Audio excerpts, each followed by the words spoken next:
Let's hear it once again for Jen Allen and for our vocalists tonight. Terrific. Another round of applause.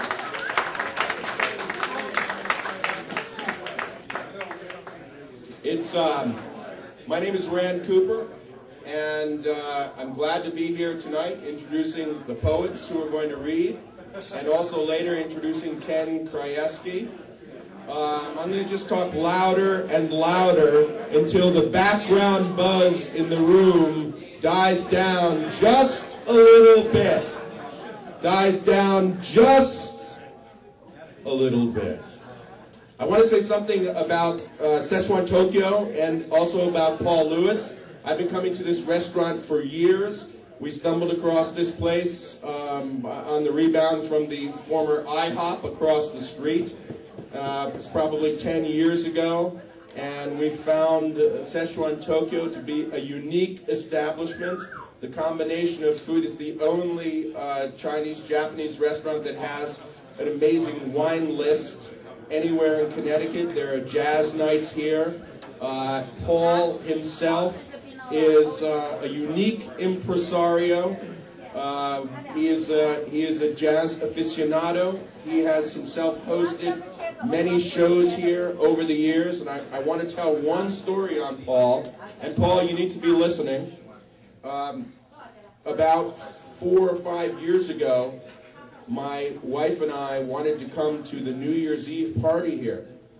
There's a great New Year's Eve party. The list of festive drinks here is not only lengthy, but each one is about the size of they're gallon size. They're flaming, they have all sorts of colorful accoutrements. It's a fun party on New Year's. But we were late to call for a reservation. We were unsure that there was a table. I spoke with Paul's wife. He said, who also is here tonight and who runs the restaurant with him. She said, you better talk to Paul. Call Paul himself. She gave me his number. I called Paul. I said, Paul, it's Rand Cooper. My wife and I really want to come to your New Year's Eve party. But I gather I understand that it's full or nearly full or perhaps over full. He said, well, there is a waiting list. We may be able to move some tables around. And as he was talking, I thought it was a bad connection. It sounded like he was speaking from a waterfall. Behind a waterfall. And I said, what does that sound? It sounds like water's running. And he says, yeah, I'm in the shower. And I'd never actually, I didn't know Paul, never met him before, and I'd never had a conversation with a restaurateur who was showering as I discussed the reservation. Now, I've remembered that story fondly over the years as I've continued to come here, because I think it is a uniquely intimate restaurant. And that unique intimacy was signaled in the owner's willingness to discuss with a potential patron the possibility of getting a table, while soaping up with Irish Spring. And it's one of the many eccentricities of this restaurant that I appreciate greatly. I also know that Paul is dedicating tonight to the memory of his mother, and maybe Paul would like to come up and say something about that? No, he wouldn't. His mother was a political and social activist and a person that many people were indebted to and remembered and cherished very fondly. So there is a sort of subliminal dedication of tonight to Paul's mother.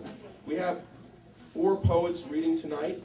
We're going to introduce Ken Krajewski in the middle of that, and Ken's going to say a few things about his campaign.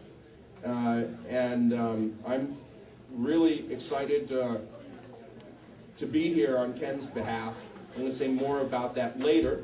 So now on to the Battle of the Giant Poets.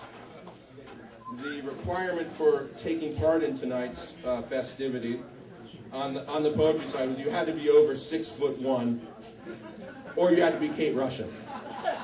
So that is the principle of selection. I'm good friends with all of tonight's poets and have participated with them in a number of events before. So I'm happy to introduce first Jon Andersen. All of our poets tonight are Connecticut residents and very active in the arts here, and people who take part in all sorts of arts education and give lots of their time and energy to young people in this state.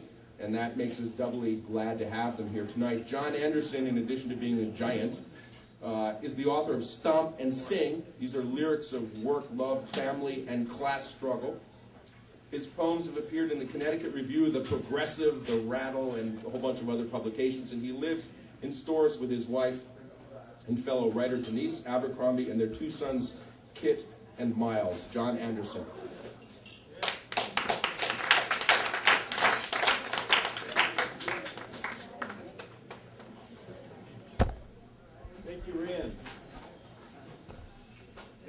It was an honor to be asked here. I always love it when I get a message from Andy Tebow, because I know something's up, something's in the works, something's going to happen.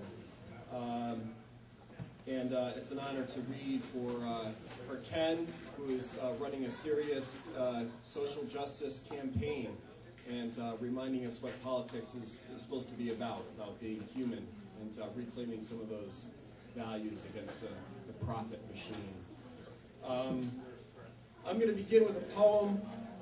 It's a form you may or may not be familiar with. It's a ghazal, actually, or a ghazal. It's an ancient Persian form. Of course, Iran is this is present-day Iran, but it's an ancient Persian form. It goes in couplets. There's a lot about it I don't need to tell you, but one thing is that each couplet ends in a word that is repeated throughout the poem. And in the last couplet, called a share, the poet is supposed to refer to himself somehow. So I'm going to start off with American ghazal. And of course, I spell my ghazals G-U-Z-Z-L-E, whereas the form is supposed to be G-H-A-Z-A-L. American ghazal. Gasoline rainbows the gutter. You've made a scene. Jalapeno hot for a ride in a yellow Hummer, gulp a Red Bull, 2 Pepsis, Cokes, whatever. Home again, windows leak, crank some heat, listen to the furnace, its oracular thrum. This land is yours, now peppered and stunned. Stake out the borders and borders. Raise the old barn and house, kick the sick bums to the burrows, furrow your brow. Sergeant Pepper and the Lonely Hearts Club Band makes you cry, or want to cry. How life was so much simpler then. Come now, that white stuff with your pepper isn't salt, cocaine, or asbestos. It's a stiff whiff of anthrax, children's bones blown across the zero ground of drone attacks. Pepper. What a swell word. So perky, so irrepressible, like zip strip or gipper, like spangled or wedding party, like pumped, pep, or yes sir. Celebrity trials quicken your pulse like ecstasy. You're a statistic, one glum blip in a patriotic pep per person survey. Hey, Anderson, wake from your nightmare. Go, stumbling toward the garden for gleaming tomatoes, beans, peppers.